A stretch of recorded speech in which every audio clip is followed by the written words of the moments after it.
迟到10几吗？没有，我们看着59，一到那个8点，啪就点了，啪叽一下点了。对，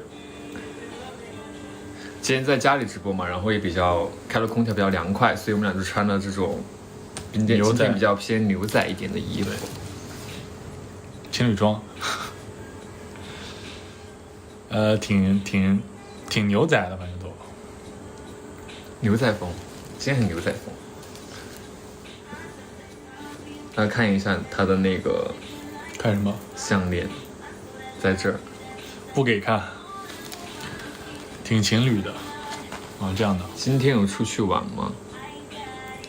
今天没有出去玩。今天没有出去玩。今天没有出去玩。双胞胎，谢谢，谢谢。太小气了，不小气了。现在我已经完全接受双胞胎这个设定了，因为我觉得大家可能也就是来玩梗双胞胎，但那天真的是路人觉得我们俩是双胞胎的时候，我就觉得我震惊了。我说我真接受了，有这么像。我也接受。签到，尿。钢链片有少吗？没有。项链哪来？他送的呀。真的很像。因为最近我们也看了很多新闻嘛，然后就是各地都有很多的事情，那就是希望大家一定要保护好自己，一定要平平安安的啊。一定要平平安安的。因为确实最近有看到很多地方一些天灾啊什么的，所以大家日常一定要注意安全。然后也一定要学会保护好自己，我觉得这个很重要。就大家一定都要平平安安的。因为我觉得平安其实对我们每个人来说是最重要的。脸颊比心，你们这台风。脸颊比心。对，昨天我们北京也下了好大好大的雨。对，昨天的雨大到我无法理解的大，就是感觉那个地下管道都不够用了的感觉。昨天北京的地上的水啊，我都感觉可以下去游泳，就这么厚，积了很多积水，有的地方这么厚。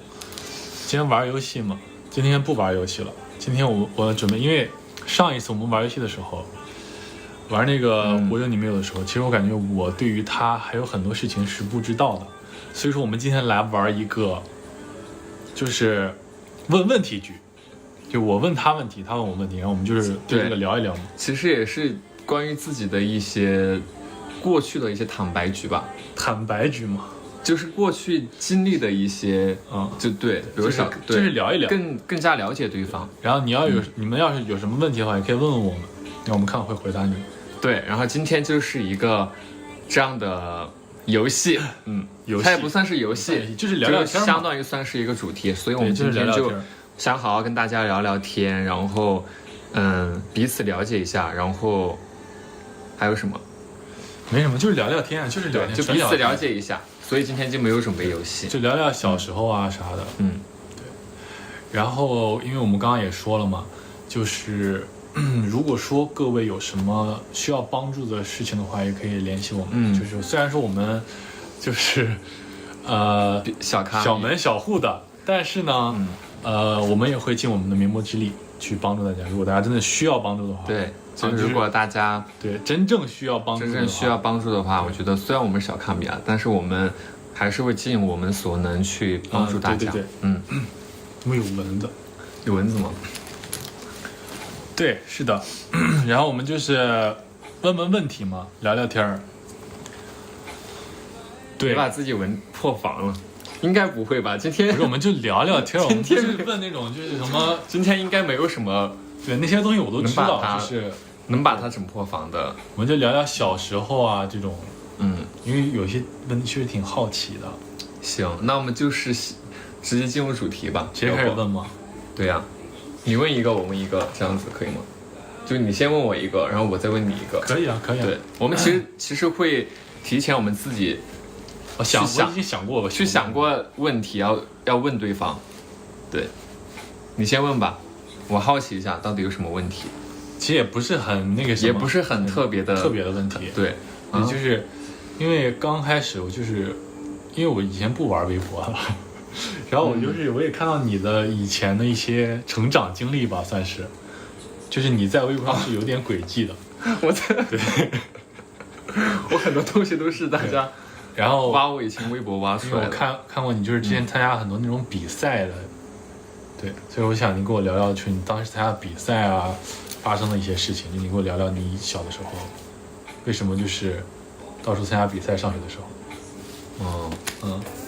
是这样子的，我们先互相回答我们互相想要问对方的几个问题，然后待会儿的话就看弹幕，然后我们先问问我想知道的事情，你们等会儿，对，然后一会儿我们再跟大家等会儿看大家的问题。 OK， 你刚才问的是我以前小时候比赛的一些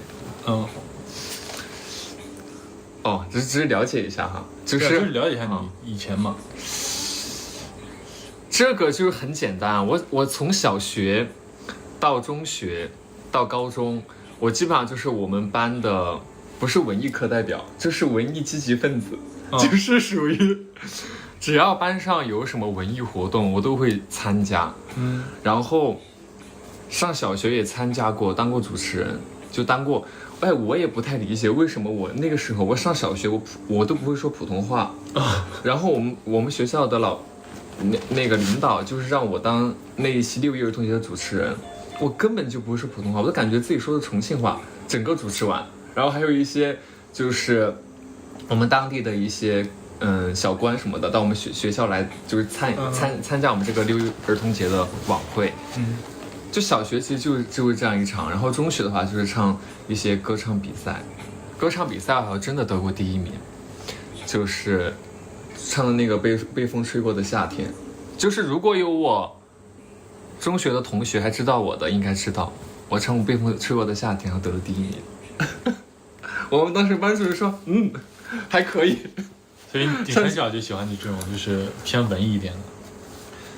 小时候嘛，我其实小时候没有说特别喜欢偏文艺的东西，因为我比较贪玩。对，我也没有说我很喜欢，只是我比较贪玩，我觉得这个东西很好玩，就是只要不上课干什么都行。对，所以我到上高中的时候，我也没有想过去要参加艺考啊什么的，因为我那个时候我没有概念对这些东西，我没有一个特别明确的说我将来我特别喜欢什么，包括我上大学我的专业都是我爸给我选的，因为我不知道自己要选什么，因为我那个时候对于很多东西不清晰，我觉得，所以为什么我老在直播间有时候会跟大家讲，我说一定要提前去规划好自己的很多东西。虽然大家也一定可以玩，但一定要规划好，因为你到了那个你提前规划了，你会避免很多错路。就因为你自己就是因为我自己规划的，对，因为我是我家里人在帮我规划，比如选什么专业，其实根本就不适合我，因为我自己对自己没有规划，所以大家一定要对自己有规划。因为这样子你可以去避开很多的错路，很多的不适合自己的方向。那所以你后来就为什么会去当演员呢？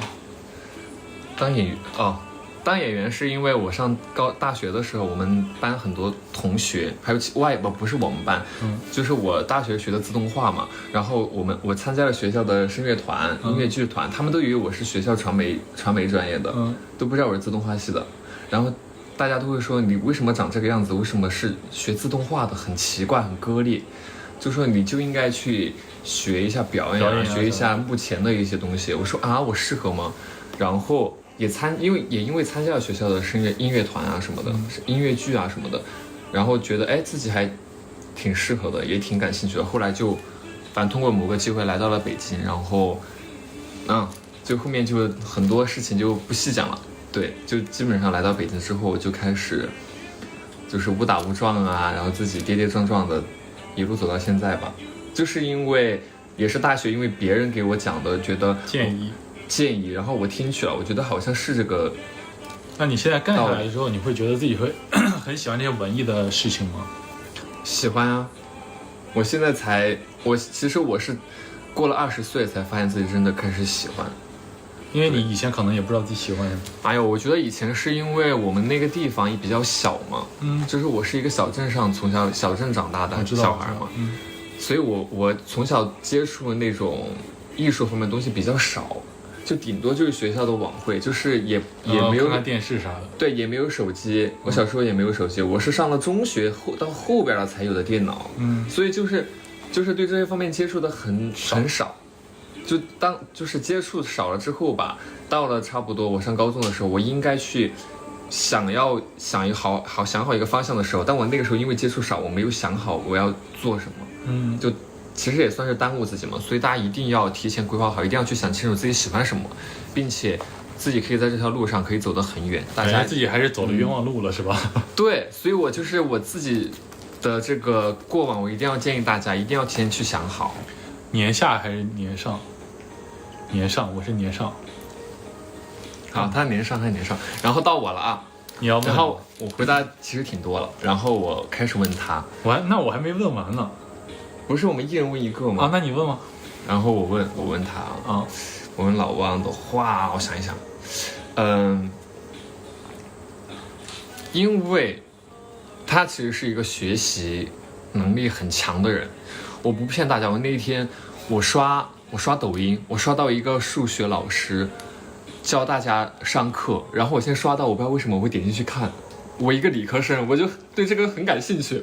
我点进去看，就看他讲这道题怎么解，就是一道解题。我觉得那个解题很多人都不会。然后我当时立刻我就说，老王，你看一下这道题怎么解，一个中学的题啊。然后中学题很难，那道题我觉得很难了，对于一般人真解不出来。我就发给他，他立马就把它解出来了。他真的是，他说我就设那个什么设 x 啊什么什么的。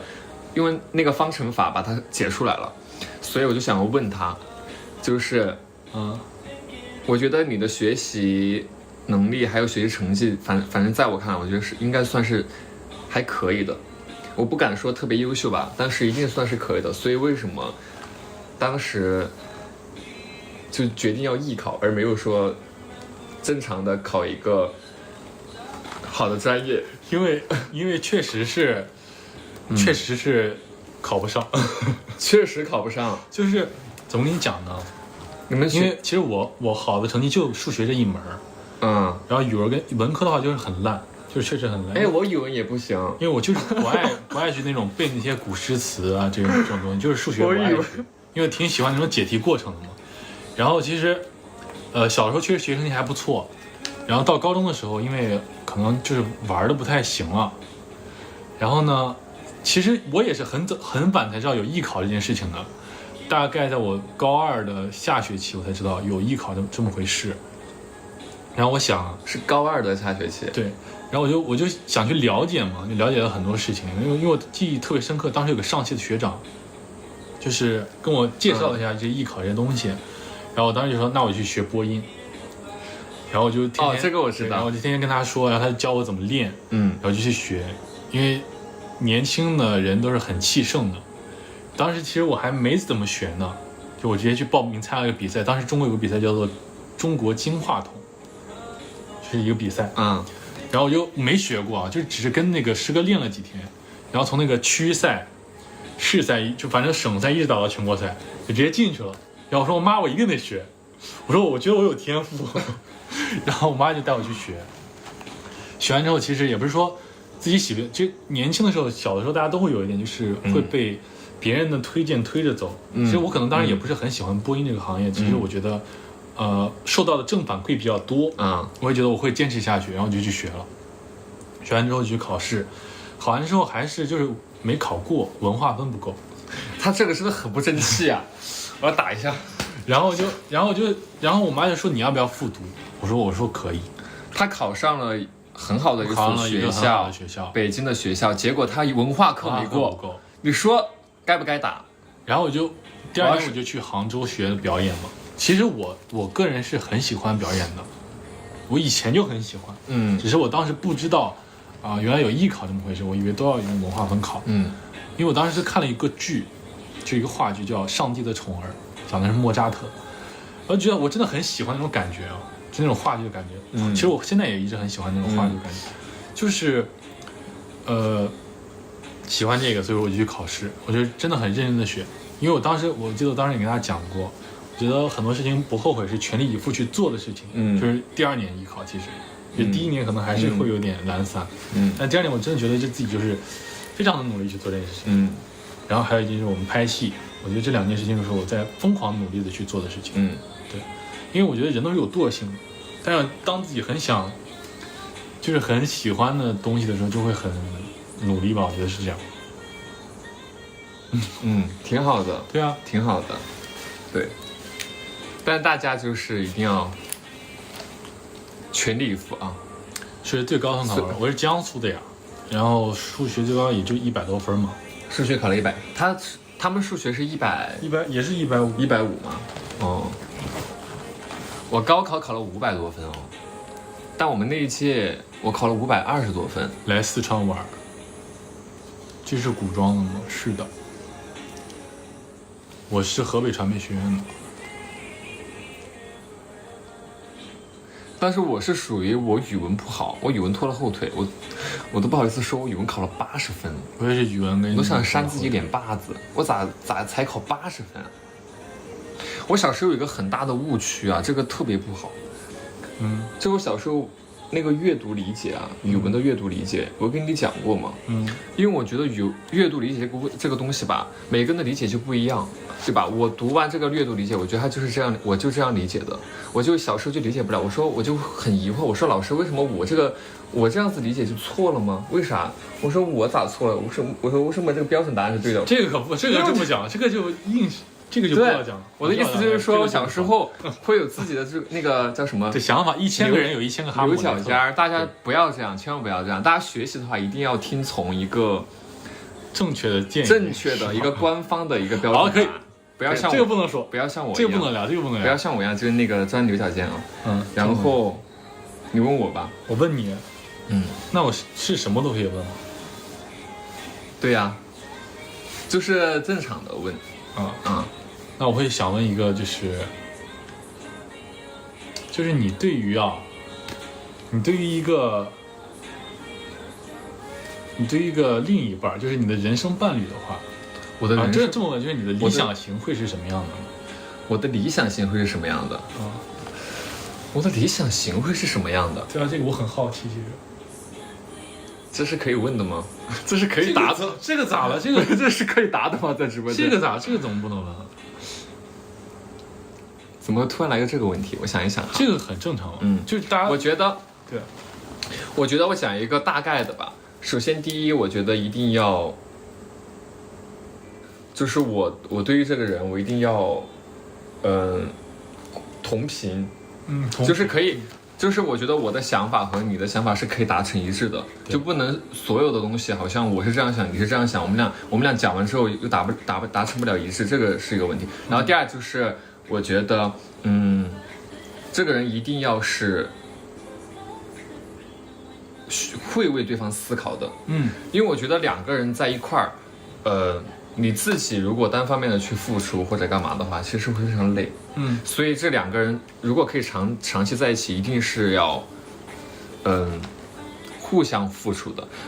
对，其实我比较看重这种个性对，然后的话，还有演员嘛，就这个人看着顺眼，我觉得也可以。然后还有一些什么善良啊，什么这种品质啊，我觉得都不用讲了。我说实话，我觉得一个人善良，一个人，比如说为人好啊，这是我觉得作为一个人的最基本的东西。这个我觉得不是要求，就大家对自己的，比如说我自己要基本的道德框架，就大家比如说我自己的另外一半或者干嘛的，不要去讲什么你要善良，你要孝顺，你要怎么样，这是一个做人最基本的。如果他这个做不到的话，我觉得他都不能算正常人，或者他的那个智力没有开发好。好，别骂了，好。懂吧？就人要善良，一定要孝顺。所以说你说的那个，你不是那种一见钟情的人，就是因为你会有很多的方面的顾虑。我什么？就是有很多方面的考察，大概是这种感觉。等一下，这谈了个东西，就是我会觉得这个人的品质更重要，因为这个人品质好了，他很多优点、很多内在的东西，慢慢的会体现出来，然后你就会越来越对这个人感兴趣，越来越会喜欢。对，就是外表的话，我觉得看得顺眼就行。没有夸你不好看的意思。什么？没事，你讲吧。好了，我该我问了啊。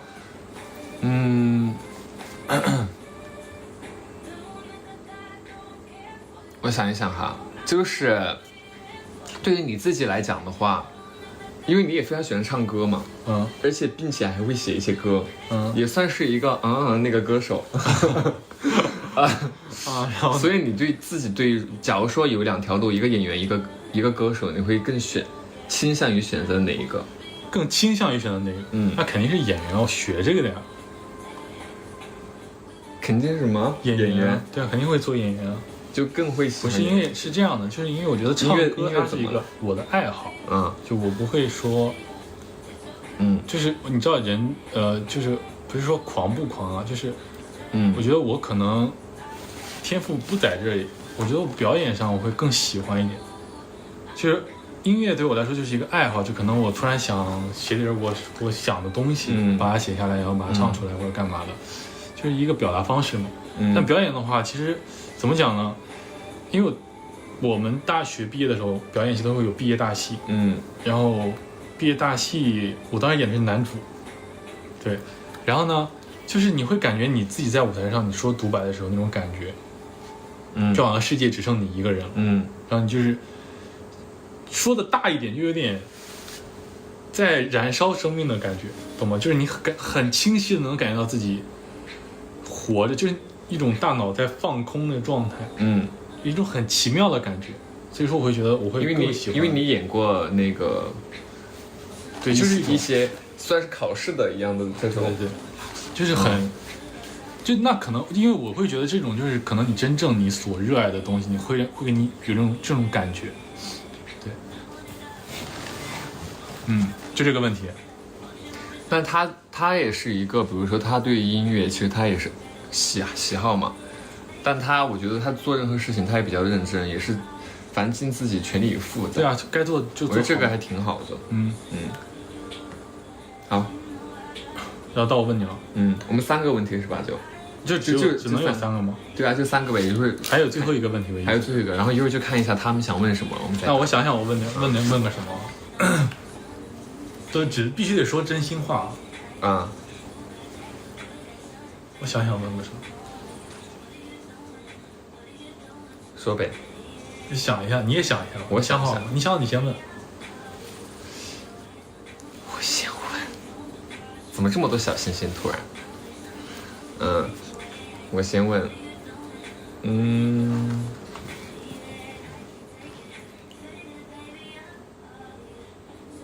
你先问吧。我再想想。我想看你问什么问题，我在想一个。我在那个。我要问什么问题？好吧。那我问一个，就是你得自己剖析自己了啊。就是你喜欢一个人的话，会有什么表现？我喜欢一个人的话，会有什么样的表现？对，就是你，对。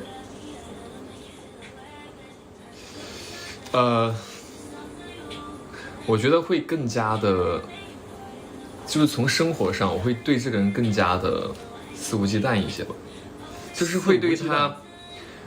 就我是属于那种，这个人跟我越亲近吧，我就会越把他当自己人，然后我对他就会更加肆无忌惮，我就不太会礼貌啊什么的，就对他不讲礼貌，就因为觉得是自己人嘛，就没有必要任何事情都客客气气的，然后自己不好的一面，或者说自己很邋遢的一面，干嘛都可以展现给他看，因为我觉得我把他当自己人，就是但你说你问的是对啊，在他面前会有什么样的表现？那这个是已经那啥了，那这个不算。就是表现的话，就是会更依赖他。然后，我自己的个性的话，可能会更喜欢贴，更喜欢靠近一点。你的相处模式是啥样的？我跟我朋友的相处模式是什么？就我也见过你朋友，但是感觉也没有什么很特殊的相处模式，我感觉就是我跟我朋友的相处方式就是正常的相处方式啊。然后因为我的个性吧，他们都觉得我的个性属于那种特别阳光的大男孩。我和朋友在一块，其实我比较很开朗，就那种活蹦乱跳的，然后很开心，然后我是有什么烦恼，我也不会在任何朋友面前展现出来，就是这个也是，就是我的一些不开心或者我的一些焦虑，或者我最近特别迷茫或者怎么样，我只会讲给我比较亲近的人，或者说我喜欢的人听。就作为朋友，我不太会传递给别人这些东西，因为我觉得他只是朋友，我不想给人家传递任何负能量的东西。或者我没有亲近的人，我就自己消化就可以了。就我也有过这样一段时间，是属于这种。明白了。行，那你问我吧，最后一个问题。最后一个问题，我就问一个刚才延伸的问题吧。就是你是为什么会，什么时候突然有一刻会有这种音乐创作的想法，这种做法？因为比如说我也觉得我也想写歌或者怎么样，但是我一直在想，我没有实际去做，因为我觉得这个东西吧，离自己还是没有这么近，因为我没有想过，没有往这方面去想过。然后我就觉得你好像是一个，是不是想到什么做什么就立马去做的人，还是说因为这个东西突然有一刻某个时机就去做了，是为什么？其实也没有什么，因为我觉得我对很多事情是有一点3分钟热度的，因为我有学过吉他呀、钢琴啊。3分钟热度，就乱七八糟很多事情，就是你让我来一点我可以，但是你说让我很专业的去做的话，OK， 跳过这个问题，重新问一个，就是等一下啊，对，就是换一个问题，那个你在你喜欢的人面前是什么样的表现？我在我喜欢的人面前什么表现？我在我喜欢的人面前什么表现？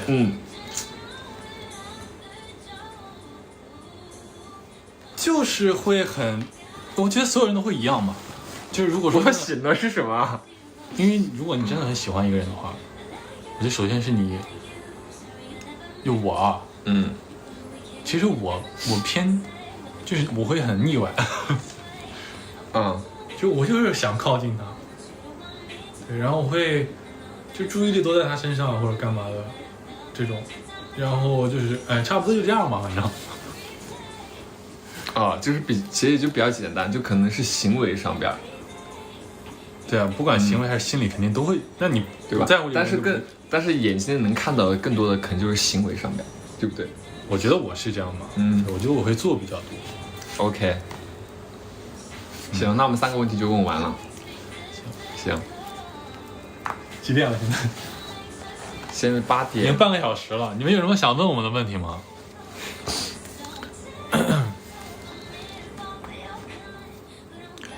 你们有什么想问我们的问题吗？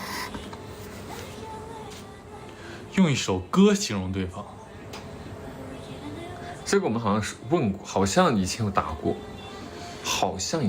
以前那个问题好像是用首歌形容那俩的关系，就我们俩的关系什么玩意儿？用一首歌形容对方，现在还叫椅子老公吗？别整啊！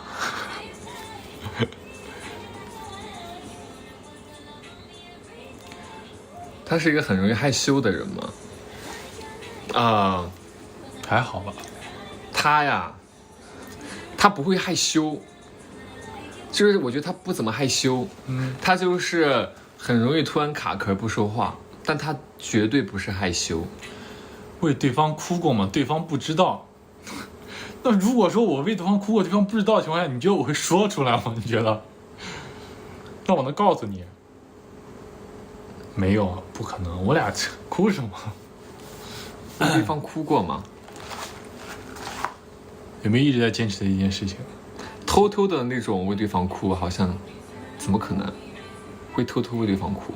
对啊，也没有发生什么需要偷偷为对方哭的对啊事情。就开始拐弯抹角了。谁拐弯抹角了？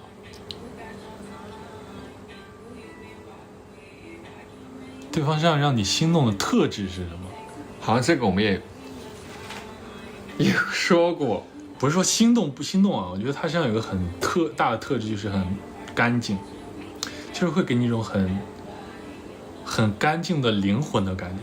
你们能 get 吗？就是不是说他的外表干净的灵魂，就是不管是外表还是他给你的感觉，就是那种很干净的感觉。他的话就是他是一个会很细心的人，然后那个私底下生活或干嘛的，他是更会为对方去多想的一个人，会提醒你要怎么样什么的，就是出于照顾的这种心态。我觉得这个是我会觉得比较好的一个特质。命运感还是偶然感？怎么那么复杂？你俩在一块儿的相遇是，你觉得你俩的相遇是哪一种？你觉得我俩相遇是偶然还是命运使然？这样问，你觉得我俩的相遇是命运使然还是偶然的？是命运使然，是偶然的。对，命运使然。为啥？我很相信命运。我不知道大家相不相信命运，我很相信命运。我真的和老王认识之后，我有时候觉得咱俩就是该认识。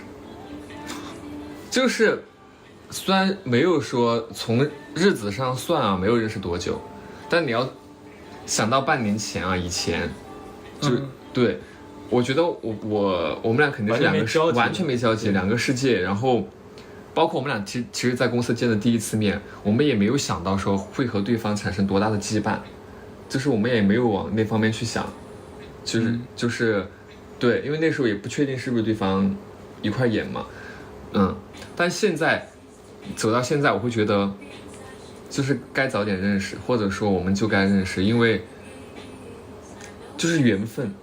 我没有办法去想说，对我身边坐的另外一个人会是一个什么样的情况。我觉得可能我自己啊，我觉得反正就像我写那个毕业小作文，不是毕业小作文，就是那个收官小作文一样。对，就是我觉得因为是你的话，我会可能会走得更开心一点，或者会走得更好一些。如果不是你的话，其实有时候不知道该怎么办。哦，好吧。所以我会觉得是命运。我觉得吧，其实我也觉得是命运，因为我觉得你这辈子会认识什么人啊，是命中注定的。但是我不是完全相信我的人生是被规划好的，就是命运定好我的路途或者干嘛的。我觉得可能比如说老天让我认识你，这有点油了啊，对呀，就是我既然认识你了，那我们之间发生了什么事情啊，就是说我们感情浓度，或者说是我们之间吵架干嘛的，这是我们俩之间的事情，就不是老天规划好的。就我不希望就是可能我们哪天有什么误会啊，但是你可能觉得啊，这老天定好的，我们俩就误会，可能到此就结束了，要分开了或者干嘛。我觉得这个不是的，就是有些东西是要争取的，是一定要说出来的，对吧？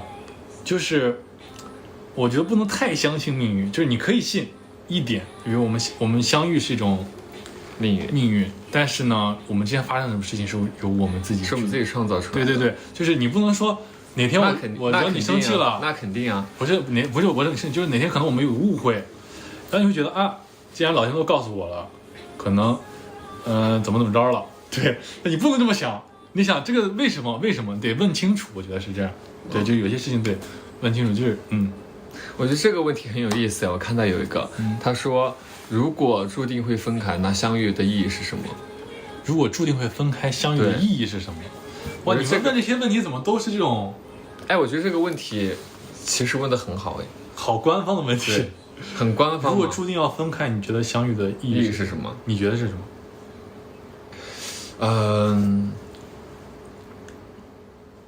我觉得是这样子的，人从小到大，就比如说我小时候，我也肯定会有很多幸福的时刻，但是说实话啊，那些时刻其实已经过去了，而且离我已经非常远了。但是我心里边，我那些幸福的瞬间，那一刻，在我的心里边，就比如说我很难过的时候，感觉生活非常不顺心的时候，这些美好的瞬间会支撑我往下走。就是一个人如果从小到大所有的一切都是挫折，所有的一切都是困难的话，我觉得这个人其实很难往下走，他得靠着自己非常强大的意志力。但是每个人其实都会有很幸福的时刻，哪怕这个时刻没有说多少，但他在你的心目中非常非常深刻。你可以在很多很困难的时刻都去靠着一些脑子里面的回忆去撑你走下去后面的路。所以我觉得相遇的意义就是你们创造很多美好的东西。当你真的是比如过了很久很久，你再去回想起这一段时光的时候，你会觉得就是人生都很值得。就哪怕真的是分开了，我觉得人生也是值得的。就又怎样呢？至少那一刻我们很快乐很开心啊，它那一刻就是永恒啊。而且我也觉得，万一真的存在平行时空，就可能我们现在在聊天，但可能半年前的我们还在另外一个时空，可能那个时候才刚相遇也有可能。但是那个时刻它一定就是永远的。我觉得这个就是它的意义，就是创造美好的东西是意义。就所有的，包括你遇到的很多事情，不光是说两个人在一块，包括你出去旅游，或者你遇到了某个事情，不一定是个人，可能是个景，或者说是个物品，但这件事情在你心目中创造了一个很深刻的画面，你可能靠这些东西，你才可以慢慢的走下去。就人的一生不能脑子里面或者心里面都是空空的，那我觉得这个人的一生他是不完美的，或者是不完整的，不是不完美的。我觉得什么问题来着？如果相遇的意义是注定要分开，那相遇的意义是什么？对，就是你刚刚讲的，其实我听起来有很多那种就是很小王子文学。小王子文学，对啊，就很小王子文学。因为当时我给他写的那首歌的时候，我不是也有看吗？就是看了好多遍。然后我最后说一句，就是说希望我们陪伴的再久一点，就是因为其实我是相信说人是注定要分开的嘛，就不管是说从情感上来讲，还是说生死这个就不说了嘛，就是就是一定的，对吧？因为人注定是要死啊。对，就因为人生来的，就是说句不太好听，就是人生来的人是注定要死的，人是注定要死的，就是呸，我知道，就那所以说快呸，所以说人是注定要分开的。那既然我已经知道人是注定要分开的，我需要在乎的就是我们之间的那些瞬间。我觉得人就是活一个 moment， 就是一个瞬间的。就是我是一个很不记仇的人，因为你也知道我就是蛮情绪稳定的嘛。对，你情绪非常稳定。就是因为我觉得我只需要记住那些快乐的事情就可以了。所以我们可能注定会有矛盾，注定会有，对吧？我们可能会注定要总有那种事情啊，或者乱七八糟的事情。我希望我的人生就是当我数的那一刻，就是我回忆，因为你知道有个东西叫做走马灯吗？走马灯，对，就是人的一生，就是我希望我的人生是一个像 PPT 一样，懂吗？就幻灯片，很多个画面，一个一个瞬间。就是我希望我的走马灯就是每一段很温情的画面，或者是个景，或者是和一个人。就是哪段时间啊，哪个瞬间啊，哪个瞬间，就是这样凑起来一个很美的一个东西。就这是我的回忆嘛。我希望我的人生是这样，所以说我觉得，不管相遇的意义是什么，只要你记住相遇是有意义的就可以了。而且我们也要相信啊，就是哪怕不管怎么样，但我们一定要相信，永恒，就两个人也是可以有永恒的。当然了。你看我上厕所，朋友们。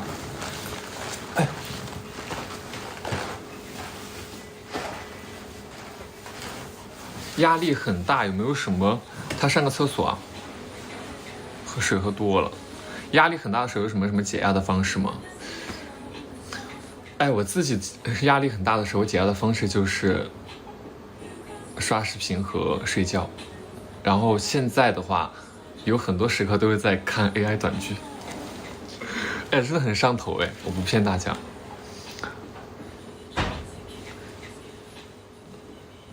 什么数学考了28.5分是吗？我没看错吧？英语28.5分，英语才考28.5分，不可能吧？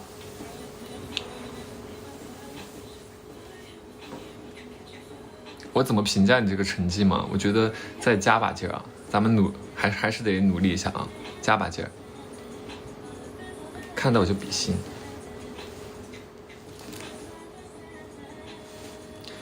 我俩吵过架吗？因为什么？谁会先低头？这个问题一会儿他回来咱们说好不？数学考了2分，不可能，数学考2分，这不是人可以做的事情啊！2分怎么考的？你选择题答对了，不都4分了吗？头发白白的是什么？不知道，可能是喷了个什么发胶吗？还是怎么样？哦，不对，扯掉了。怎么了？刚才有问到一个问题，就是2个有没有因为什么事情吵过架，然后谁先低的头？吵过架吗？有过一回，其实我们俩吵过一次，对，没有跟大家具体讲过啊，就是吵架，就是什么原因吵过一次。跟你们讲，那一次吵架吧，我的确是有点生气，他要直接回屋了，你知道吗？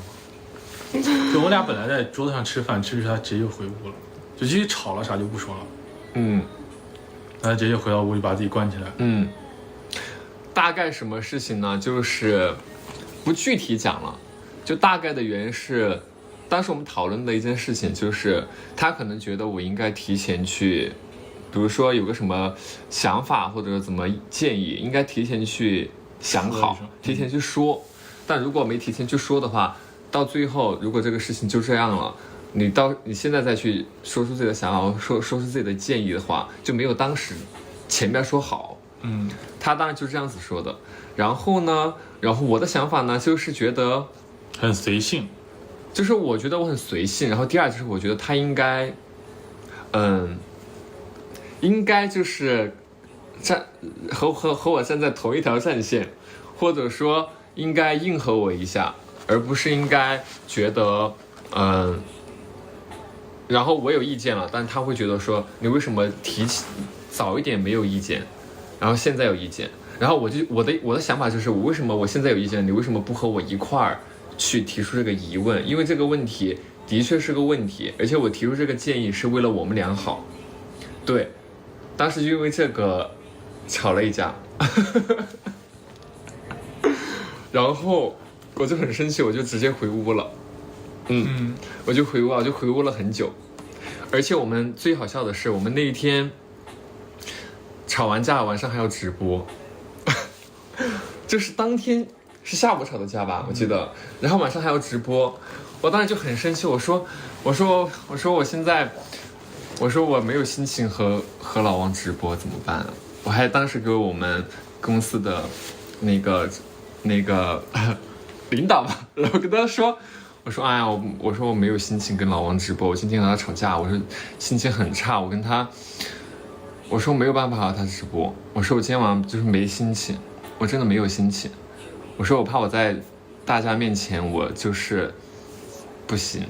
然后他下午的时候，然后我打开了门，他在厕所弄那个头发还干嘛的，我就要侧去，我就换衣服，我就换衣服，然后他就突然拉着我的肩膀，他说：“哎呀，比比，你别生气了。”然后我说：“我没有生气啊。”我不是这样的吗？他不是这样的，他是说：“哎，比比，你别生气了。”没有，你怎么说？我没撒娇，我就说，我说还气吗？怎么这样呢？我这样不是，我说别生气了吧。然后我说我没生气啊，然后你说你还没生气，然后怎么，然后哪一天？其实我也忘记，我们两个也忘了，很久了，我也忘了哪一天，反正当天晚上还要直播。然后我说我没生气，他说你都破门入，然后就是直接回房间了，你还没生气？我说我真没生气，他就说哎你别生气了，我没撒娇。但你说了，你说你别生气啊，你别撒娇。我说别生气了呀，我说了呀。对，然后我说哎那我好了，然后他就好了。对，就这样，我没撒娇。不是，我就好了，他连娇都没撒，他就说你别生气啊。我说哎那我就好了。那天我也太好哄了吧？有没有哪个瞬间让我觉得什么？早点认识他就好了？有没有哪个瞬间觉得早点认识他就好了？早点认识，这蛮多的呀，我觉得这种。我说一个我的吧，就肯定有很多个时刻，但我讲一个我心目中我觉得比较重要的时刻。哎，这个很真心，这个真的是坦白句还是心里的话？对啊，我们今天一定说心里的话呀。对，就是说实话，咱们就是也没关系啊，也可以说就是大家可能有溏心蛋们啊，就是可能也有一些也知道，就是我们筒子其实播的没有特别好，所以我会有很迷茫或者很焦虑的时候，就我真的不知道，就他播的不好，但我不知道该怎么样，对我也没有办法，然后我就有段时间就非常焦虑很迷茫，但是吧，他是一个很乐观的人，就是如果你和我是同样的类型，就是我们俩都在焦虑，都在迷茫，都在怎么样的话，我觉得它会变成一个恶性循环。虽然我也是在面对很多事情越来越焦虑，变得很积极的人，但他的话就是会去提出一些好的方向的想法和心里面想要对我的一些鼓励，他就会觉得说没关系啊，怎么样的，我们就是其他方面做好一些啊，我们就是将来也有机会啊，然后怎么样，就会跟我说很多，包括他不会把自己很多负面的情绪传递给我，他真的到现在都没有怎么传递过负面的情绪给我，真的没有。就我也知道他有迷茫的时候，有焦虑的时候，但他从来不会把这些情绪传递给我，他就觉得说那就这样了，我就这样呗，就是也没关系啊，就总有办法，就他总是会以这样的心态去面对很多事情，然后会给我的感觉就是，如果说我坐在我旁边这个人不是他的话，我会觉得很多时刻我可能会更加的沮丧，但因为是你的话，我会觉得这一切好像会变得更加的幸福，或者会变得更加的美好一些，包括我会觉得很多事情遇到了也没有关系，我们都可以共同去度过。所以在这个时刻，我会觉得为什么我觉得早点认识你的话，也许对于我来说是一件更好的事情。哪个一个瞬间让我会觉得会早点想认识你？这个早是多早呢？就是给我的感觉就是我确实很想早点认识你，我觉得你也会这么想，但我想的是就是我觉得你的人生当中有很多事情我没有见证过，就是只听你说，有些觉得很有趣，有些可能觉得你会很难过伤心啊之类的，因为我觉得不管是什么关系也好，就是你身边的一个人你觉得他是一个很好的人，你想跟他建立羁绊，就像小王子一样，有时候就会想，我希望我从小到大都认识你，就是我希望因为我之前没有参与过的东西我都想参与一下，因为我觉得你是一个很棒的人，因为我觉得我们建立了羁绊，就是没有哪个瞬间我一直都是这么想，就是对啊，你看小王子的感触啊，因为人和人尽量建造羁绊的话，既然我决定跟你制造羁绊了，那我承受了我可能会流泪的风险，就像刚刚说的，相见的意义如果注定是要分开的话，但是我觉得不重要啊，因为我选择和你建立羁绊就好了。所以说，不管是你的从前还是以后，我都会觉得很想参与啊。对，就是这样。有什么习惯是因为对方养成的？有什么习惯是因为对方养成的？有什么习惯是因为对方养成的？他的话应该就是吃健康餐吧。对啊，我也不是习惯了，这个也是，就是我如果说能吃不健康的餐的话，我肯定还会吃能吃不健康的，是不健康的。但是我真的跟他一起吃饭，他就是该吃的时候吃。对，我因为他喜欢嘴人的习惯算了，死人的习惯是什么？今天我们就聊聊天啊，朋友们，因为不太好方便唱歌最近。你说呀？我觉得就是生活上的习惯的话，哎呦，我觉得好像除了饮食习惯的话，其他的我们好像也没有说会要求对方为自己改变，对吧？就自己本身是一个什么样的人，还是一个什么样的人？我觉得这个不重要的。对，就可能就饮食方面的一些习惯。对，就是我也不会说强烈要求他一定要吃辣，一定要吃甜的，对，他也不会要求我一定要吃健康餐，只是对。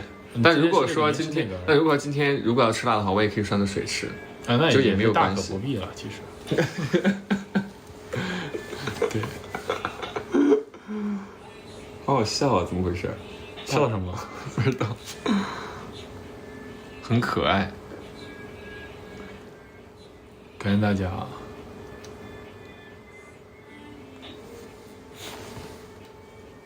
还有什么问题呢？今晚好感性啊，两位。没有，我们正好聊聊天嘛。今天晚上就是一个真诚的聊天局和坦白局嘛，就我觉得很多话也好干嘛，就是不会就聊得比较深刻的时候，也没有办法说这个事情他一定就是非常开心的，所以就会好像显得有点感性，但其实没有很难过啊。咱们今天为什么会难过？还是开心的。对，没有难过就他们会觉得很感性嘛，就好像气氛会沉重，其实没有沉重，只是比较那个坦白局一点，真诚一点。今天崩溃的时候会大哭吗？崩溃的时候会大哭吗？没崩溃过。他会啊，我那是看电影看的。最想和彼此说的一句话，最想和彼此说的一句话。这样说彼此说的一句话，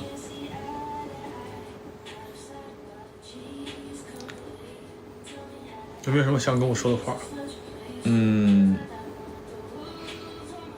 有你真好。哦，挺好的。你对我说的话就挺好的。我想对你说的话，就是我会觉得你很棒啊。不要焦虑。好。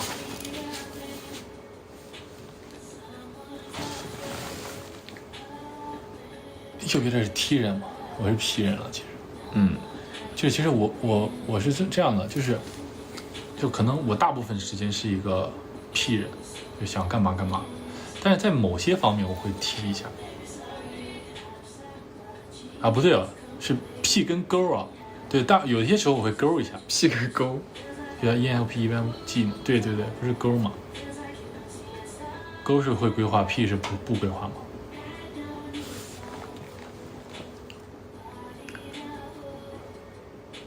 我是 FP，ENFP， 他是 INFP。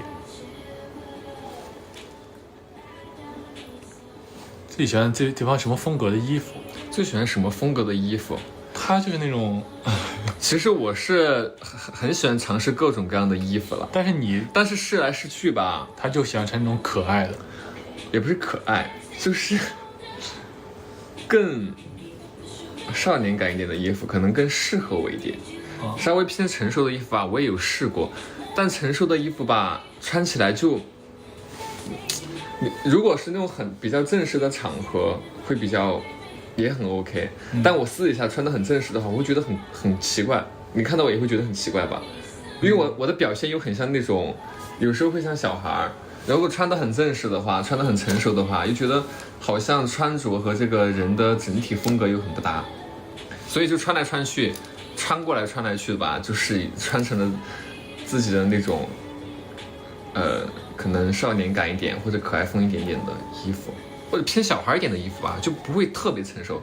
但其实我也想尝试一下比较成熟的风格。好吧。他的话，哎，你说我什么？你喜欢什么样的风格？我喜欢那种穿衣风格。你自己心里面的能说吗？能说呀。我可能说的会不太能播。不能播吗？那你偷偷跟我说一下。就是很，也其实可以说，就是那种。看起来比较那种成熟啊，比较有掌控欲的感觉的那种，比较有掌控欲的穿着风格。对，就是会成熟一点，偏成熟。压抑风，什么压抑风啊？就是成熟一点的风格。成熟一点的风格。对啊，哦。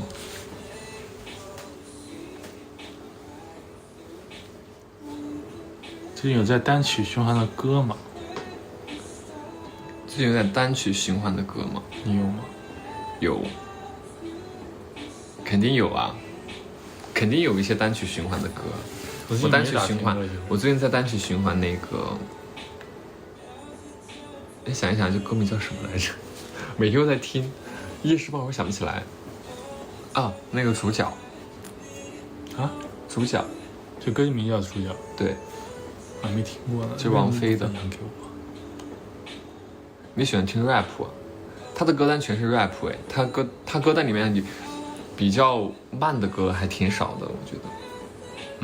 对吧？动感的歌偏多，也会有啊。其实像那个什么童话顺啊、还与你啊这种情歌我也会听，但它也偏动感律动一点点，就不会是那种非常非常非常悲的歌。不太喜欢听老歌，周杰伦除外，周杰伦、林俊杰除外。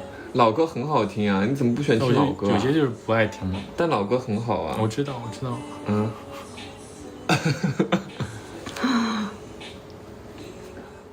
有没有让你觉得浪漫的事？浪漫的事吗？就是一块的吧。就是我觉得阿那亚那一次就挺浪漫的。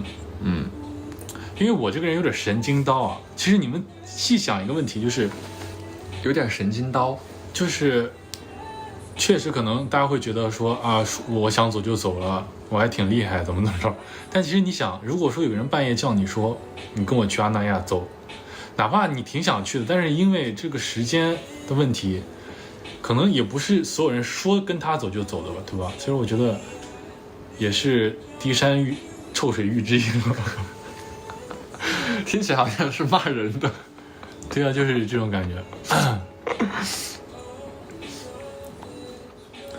推荐一下 AI 短剧吗？我看的很杂呀，就是乱七八糟的，全是什么那种世界末日啊，什么超能力啊，什么那种可多了，乱七八糟的。每天不知道脑瓜子在接收什么。自从那天看那个宇宙那些东西看多了吧，就突然之间，很喜欢看这些东西，看人家物种起源。对。发现对方什么？没看清，对方憋着坏情绪，哎，没看清，太长了。对方会追问还是默默陪伴？对，我会问一下，他不想说我就陪着呗。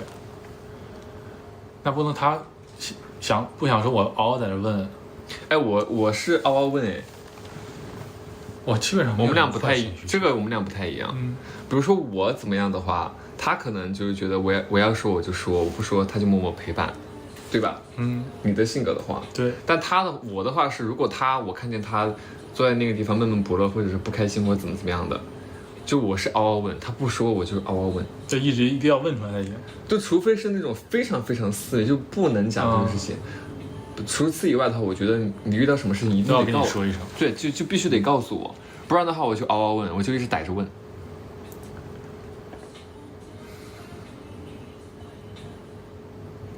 有没有梦到过对方？肯定有啊。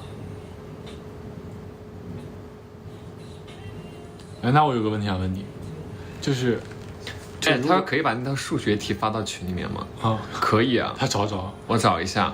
很难啊，那道数学题真的不难，真不好解哦。可以了。然后我有个问题说你问，就是如果说，也不是如果说，就是你会觉得我如果说了什么话，有可能会伤害到你，觉得如果会就是会不会有什么雷区啊？这种会有雷区伤害到我，就是你会不会有什么雷区？你会觉得别人不能去说的，或者说你觉得我说什么话会伤害到你？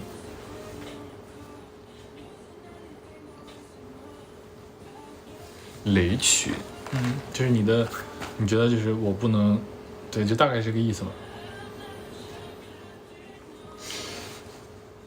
但是你确实没有真的是有说什么样的话有伤害到我，或者碰到过我的雷区，倒真的是没有。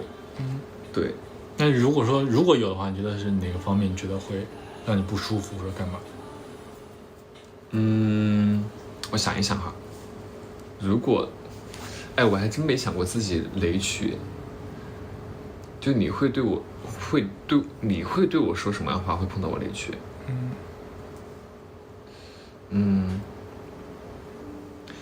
我具体想不到，我就觉得我觉得举个例啊，就比如说一件事情，我可能会更希望你跟我沟通的话，我会更希望就是你跟我沟通的话，是比较怎么说？是比较就是考虑到我的想法是一个什么样的，对。就是可能就因为你有时候，比如说一件事情，你的想法的话会直接告诉我，或者怎么样的，对。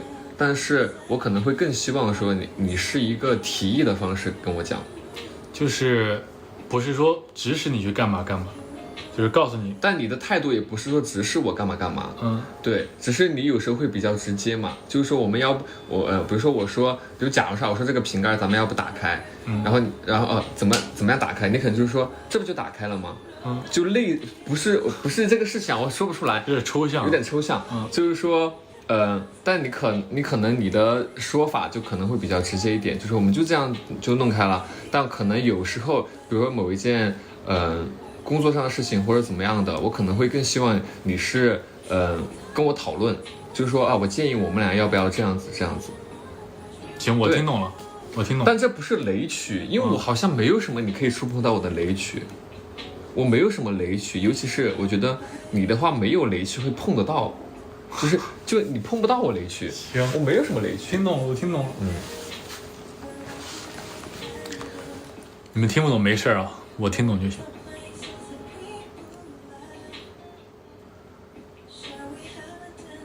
聊聊主题曲。主题曲聊什么？就是我俩唱。就是我们俩听到觉得挺好听的，然后后来他来了北京，我们俩就去录了主题曲，然后分了一下段落呀什么的，对。然后我在里面唱的时候，他就在外面，他就坐在那个录音室的外面，会听到我在里面唱，然后他进去唱，然后我也在外面可以听到他在唱。我当时还在说，我说我们俩的唱歌，但你也不是第一次录音是吧？对。然后我还说我们俩的唱歌风格非常不一样，因为在外面听到的和里面听到的不太一样，对，外面就是非常干巴，非常干巴。就录音室外边听的话就非常干巴，因为它的伴奏是没有多大，就整个就是一个原声在那吼。我们再聊会儿要下播了，我们大概15吧，好吧。今天就不给大家唱歌了，下次再给大家唱。对，我们下一次再给大家唱歌。有什么推荐的歌吗？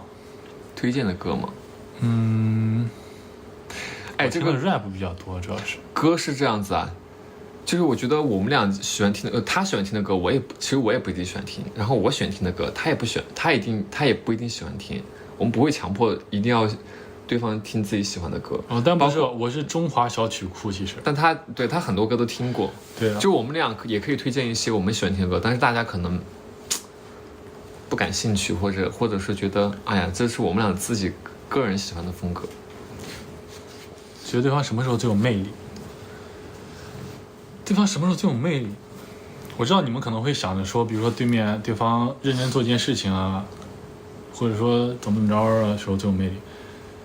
我觉得这个也不一定全是吧，就是有的人他坐那儿你也觉得他有魅力，有的人我同意这个，对，有的人就是我同意这个说法，就有些人他好像不用做什么，他可能在你心目中他就是有魅力的，对啊，就是一种感觉，对，一种感觉，他要做什么你会觉得这个人有魅力。就有的人他可能唱歌非常好听，跳舞非常好看，但你就是会觉得他对你没有什么吸引力。什么沦陷？不是，就是真的是这样的，就是你觉得一个人他有魅力，就是很自然的就有了，不是说他一定要做些什么。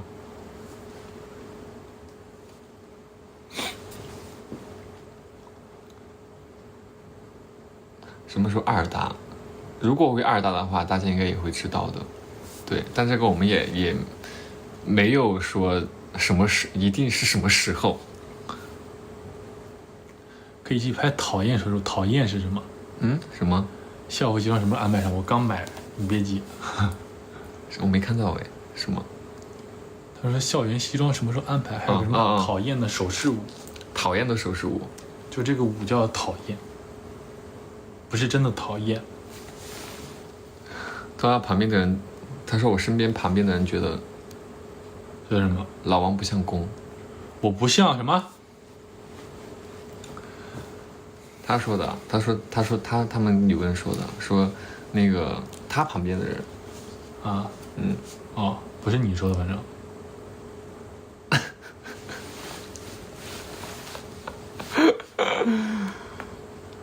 怎么又这么干啊？不干，其实。喜欢一个人会3分钟热度。喜欢一个人会3分钟热度。我刚说了，我说我一开始觉得自己是3分钟热度，因为很多事情我学了一半就学不下去了，但是有事情是我坚持下来的，懂吗？就比如说表演，或者说写歌、唱歌，就明明它也是一件不怎么简单的事情，但我会去学习啊，干嘛干嘛的。就因为而且还有就是，如果你喜欢一个人只有3分钟热度的话，那你就不是真的喜欢这个人。对，就是懂吗？你喜欢一个人的话，真正喜欢的你会坚持下去。你会坚持下去，你不会说我喜欢这个人，但我只有3分钟热度，你就是没有遇到真的喜欢的。看小说，对，我也喜欢看小说。他看小说，我给大家讲，他看小说真的，而且看小说这个太厉害了，很久了，真的很久。他是随时随地他都可以在看小说。我是小时候会去图书馆看小说的人。我就心想，这小说这么好看吗？对啊，而且我也看过一些有文化的小说啊，就是文艺小说。未来有没有希望一起去做的事情？那太多了呀。未来一块做的事情很多，很多。对，如果说可以实现的，我们可以预料到的话，就是想要带他去重庆玩一下。因为这个是可以预见的嘛，也是可以做得了的。之前也没听说过呀，之前也没跟我讲过这事儿啊，之前。可以去玩呀，其实我挺喜欢重庆这个城市的，其实就是啊。但重庆是这样子啊，现在这个天气热吧，等我们聊一点你去那个地方吧，就是。对，我就主要是我喜欢重庆那些吃饭啊那种氛围吧，就是很多好吃的，其实是。是我们大重庆很好的。三体看过的。三体嘛，看过啊，看过。我对这种宇宙类的东西很感兴趣。他喜欢探讨宇宙起源。谁没事有事天天在家里探讨宇宙起源也很奇怪。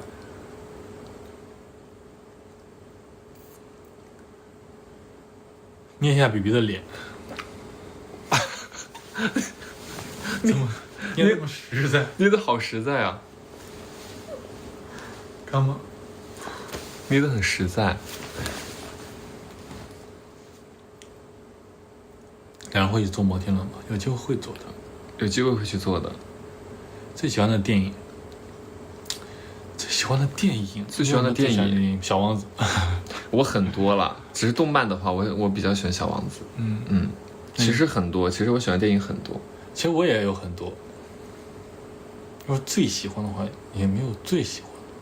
我很喜欢那个最近最喜欢。我喜欢那个《星际穿越》啊，宇宙起源。宇宙起源。最近很喜欢的就是他讲那个几维空间。阿妈的情书。哦。好，给大家在最后，一定有人没有听过。我今天还要给大家讲一下看阿猫的情书。不要再说了，这个咱们讲？不讲了，马上怕丢脸，马上下播了。什么叫怕丢脸？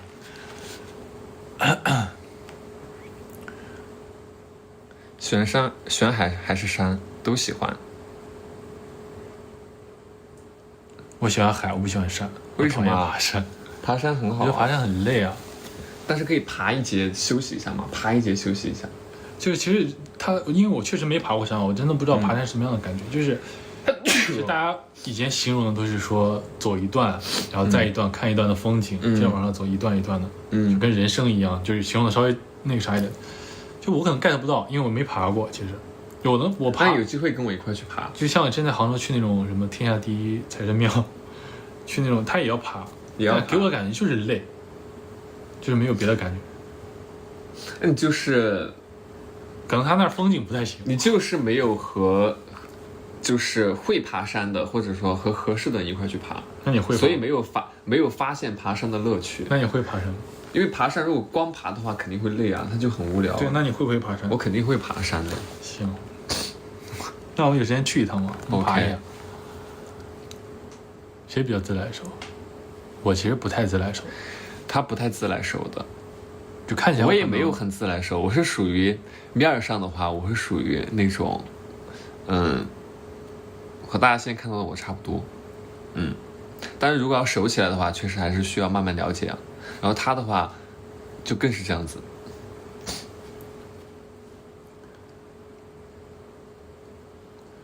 挽救计划看过，挽救计划看了。如果二搭的话，希望我们演什么样的剧？之前有说过校园剧或者悬疑啊什么，但其实什么都可以。我现在会觉得什么都可以。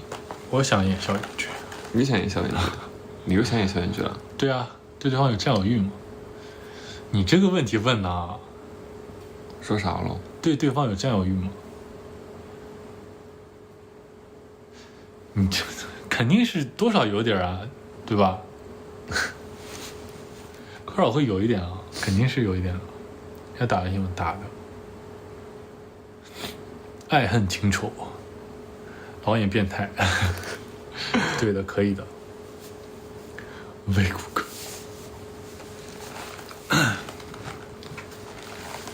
叫我哥哥。啥呀？他们是让你叫我哥哥。让我呀？对。哪来的有这种？今天都没有什么叫哥哥。哪又突然之间叫哥哥？你叫一声吧。他们想听。但今天没有任何惩罚，我就不叫了。你叫一声吧。那你叫我什么？弟弟啊，叫你什么？你叫我弟弟，我叫你哥哥。对啊，怎么了，弟弟？这买卖太亏了吧？选爱你的人还是你爱的人？哎，这个可以回答一下。这个回答我们要下播了哦。喜欢爱你的人还是你爱的人？你爱的人。你先说。选一个的话，就是一定要选。那我偏不选。你偏不选？对啊，一定要选一个。为什么一定要选？我就不选。我选一个我爱的，他也爱我。对啊。好像也是可以的哈。对啊，我就不选。还偏不选？对啊，我选一个我喜欢的，他也喜欢我的。那我也是这样子吧。我本来想选的，他这样一说，我觉得对啊，有点道理哈，好像是可以的。今天就播到这了啊！非常感谢大家今天晚上对我们的支持，陪伴我们经历了1个你这个转完全没有转折哎！我偏不选，然后下一秒，谢谢大家今天晚上对我们的支持。我说了这个播完就是这个问题问完，我们要下。你这太突然了。对，然后就是希望大家一定要注意自己的身体健康。对。一定要平平安安。今天主要是很重点要讲一下，就是大家一定要平平安安，一定要注意自己的健康，然后日常的话一定要注意自己的安全。然后祝大家生活顺利，工作顺利。再来2个。生活顺利，工作顺利，身体工作重来，工作步步高升，然后家人万事安康。然后事业，刚说过一遍事业说过了，步步高升嘛。那应该还有学生嘛？学业金榜题名。可以。好啦，我们就下了。今天就是谢谢大家在我这儿陪伴我们这么久。拜拜，给他比个心。大家晚安，晚安。但还是想让我叫你哥哥，我就给他叫一下哥哥。为什么会这么执着于叫哥哥？他们要听，不是我非要执着，我执着啥呀？他们爱听。那下一次叫吧。你说好了。OK， 好了，拜拜。晚安，晚安。大家提前跟他说一下晚安。